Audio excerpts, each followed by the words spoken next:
Alex Herschel still has the great speed that he brought from Georgia when he came into pro football. He gets by one tackler, and he could have taken that all the way. What a hole in the middle that time. Good work by the Eagle offensive line, and there's a case where the numbers do reflect what's happening on the scoreboard. 288 total yards to only 70 for Chicago. And I think we may see a bit of the Eagle running game here in the second half. Not yet. It's Barnett. They're having too much fun through the air. Well, that was set up by the big play to Herschel up the middle, but for a team that really would like to develop a running game, Frank, this is a good time to do it. Randall looked that defense over, and he saw that Keyshawn Johnson, whom he victimized throughout the entire first half, was in single coverage on Fred Barnett, changed the play at the line of scrimmage. And poor Johnson had a tough first half, and it could get longer here in the second half. Again, he's in the game. Donnell Wolford has a concussion. He will not be back this ball game, and when you lose a Pro Bowl corner, things get a lot tougher in the back of the lot. Second and 3.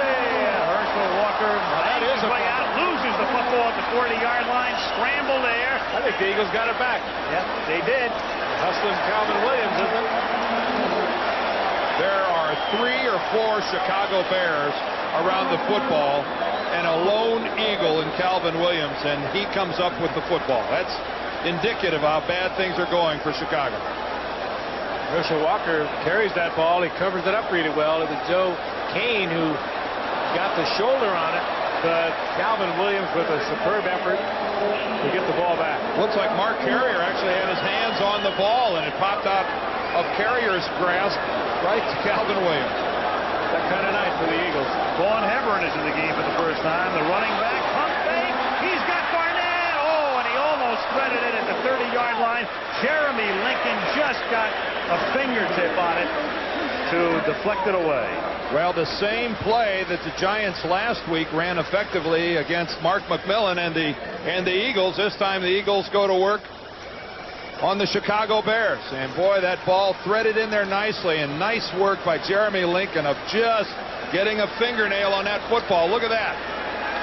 Just enough to deflect it where Fred Barnett isn't able to bring it in. Second and 10 at the 40, early third quarter. Philadelphia leading 24-0.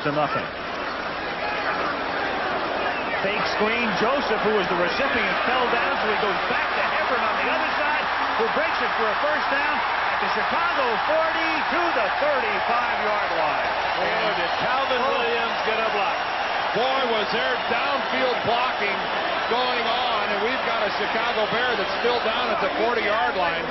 That's 54, Ron Cox. Man, was there some blocking going on downfield. Calvin Williams is having a Hawaii night, a Pro Bowl night, if you will. Catching the ball. He's recovered a fumble. Watch him fan back, number 89. That's Mark Carrier. Whoa. We're seeing a good old-fashioned whipping right now being administered by Philadelphia. Injury timeout. Well, in the long history of the meetings between these two teams, two fabled franchises, the Bears have really taken the measure of the Eagles through the years, but not tonight. A 24-point lead, the largest the Eagles have had against the Bears ever. Talk about that was then and this is now. From the 34, Hebron gets wrapped up. Jim Flanagan makes the tackle.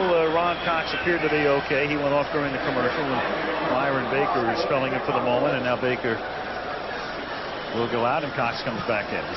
Cox was actually hit by Lester Holmes, the #1 draft choice of last year, who got 25 yards downfield making a block.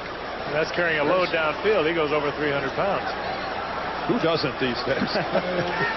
Hard pressed to find an offensive lineman. If he's not over 300, he's sniffing at it. Second and 10. Barnett at the 25. Breaks the tackle, picks up extra yardage. First down at the 18. The Jeremy Lincoln tackle. Jeremy Lincoln, who missed the tackle, laying off. He didn't get the coverage or the tackle. And the Bears cornerbacks are having a bad night. Fred Barnett just really did the little shuffle sidestep, and Jeremy Lincoln, too much momentum going forward, too low to the ground, and Barnett puts a stiff arm on Sean Gale and goes out of bounds unscathed.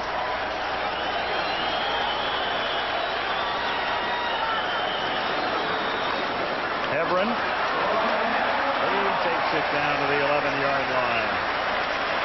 Well, since Herschel Walker put the ball on the ground, look at Hebron covering up. That's the classic example of how to protect the football with both arms, taking no chances and still picking up positive yardage. Boy, this game isn't that hard when you pick up 5 yards on first down. Well, this has to be a very disturbing night for the Bears. Very comfortable with their defense, even though they had lost Steve McMichael and Richard Dent. They felt good about it coming into the season. They're getting mauled tonight. 2nd and 5 at the 11, and a broken play, and Randall just has to eat it back at the 12-yard line. And Randall wisely goes down. There's no need, and I think Randall pats himself saying, my fault. My fault. I don't think Richie's going to pull him, do you? No, I don't think so. Well, the Bears defense better find number 89. He's been running free all night. But if Buddy were here, who knows? That was then, and this is now. Buddy Ryan now, of course, the coach of the 0-2 Arizona Cardinals. 3rd down and 5 at the 12-yard line. Then Randall stumbles and throws, and Barnett tried to one-hand it at the 2. That would have been the catch of all time. Buddy's the coach of the Chicago, St. Louis, Phoenix, Arizona Cardinals. Those Cardinals. Barnett was open on this move. Randall got his feet in trouble back there. Off balance, tried to get it in. Again, they're working in front of Keyshawn Johnson. A nightmare for the 7th-round draft pick from a year ago. Johnson, who's filling in for Donnell Wolford. You can see the trouble that Randall had. Yeah, David Alexander, the center, got him on the right foot. 30-yard Eddie Murray attempt is just good, just inside the right upright. Officially goes into the books as a 29-yarder. 9:43 left in the 3rd.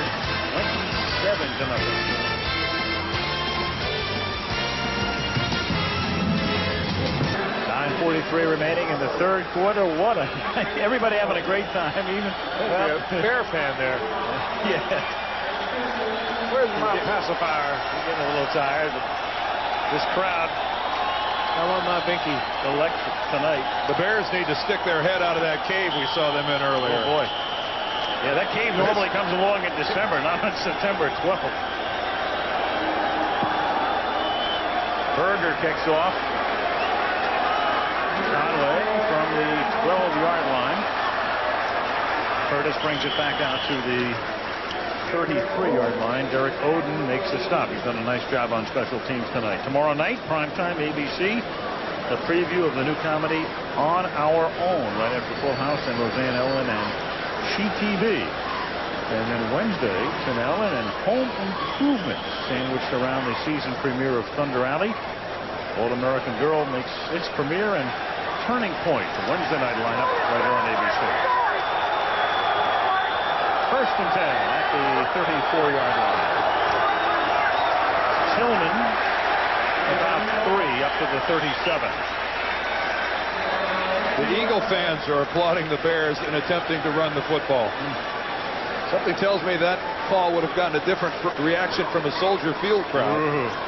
There's Steve Walsh, the backup quarterback for the Bears, as we see now in the National Football League, holding his helmet up to his ear to hear the call that's being electronically sent into Eric Kramer.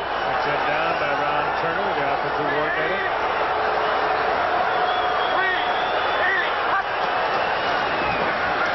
Kramer on a 2nd and 8 hits Merrill Hodge out to the 45-yard line, and he has enough for a first down before Byron Evans stops him. Hodge, good receiver out of the backfield, as he was for the Steelers for 7 years before becoming a unrestricted free agent this year. Did it all before Barry Foster got there, leading rusher a couple of years for the Steelers, and relegated primarily to a 3rd down back when Barry Foster took over. 8:24 to go, 3rd quarter, 27-0 Philadelphia.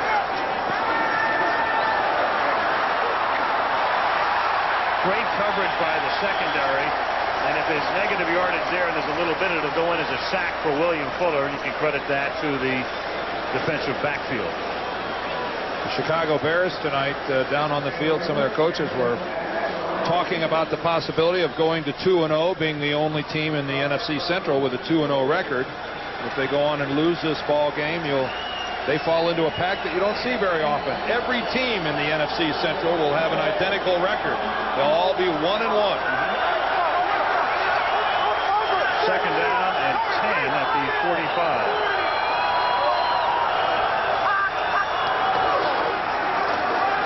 Tillman. About 5. Funny thing about the Central, Dan, a lot of people think it's as strong a division as there is in the league this year. There are a lot of teams that could win, that have been prognosticated to win, but through the years, the Central Division has never had a winning record over the course of a season against the outside division opponents.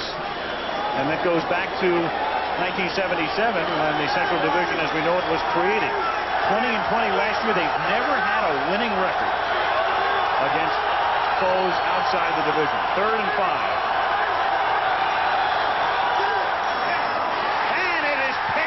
What a night for the Eagles. It just keeps going. Greg Jackson.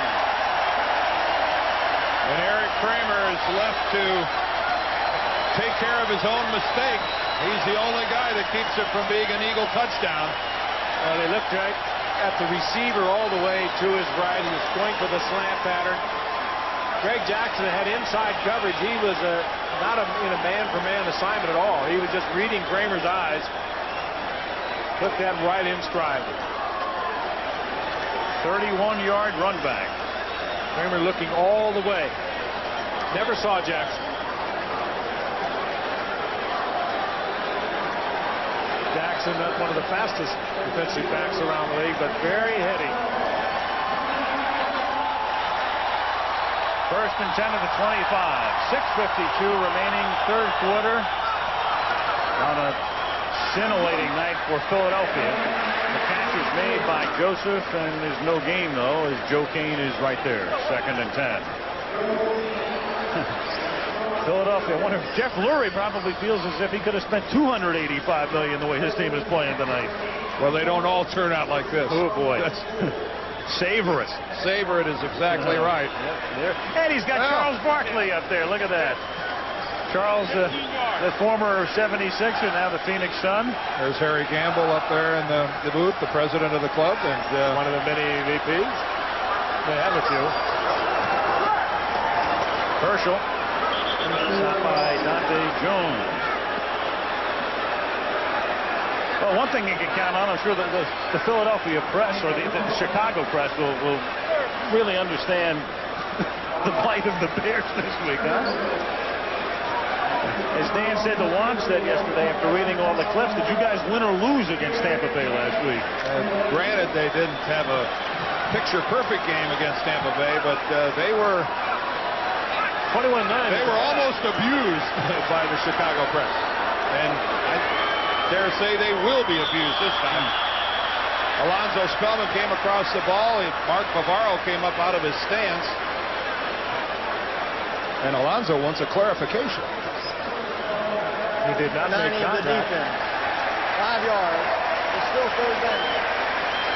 Now the call going against Alonzo Spellman. Now he moves first.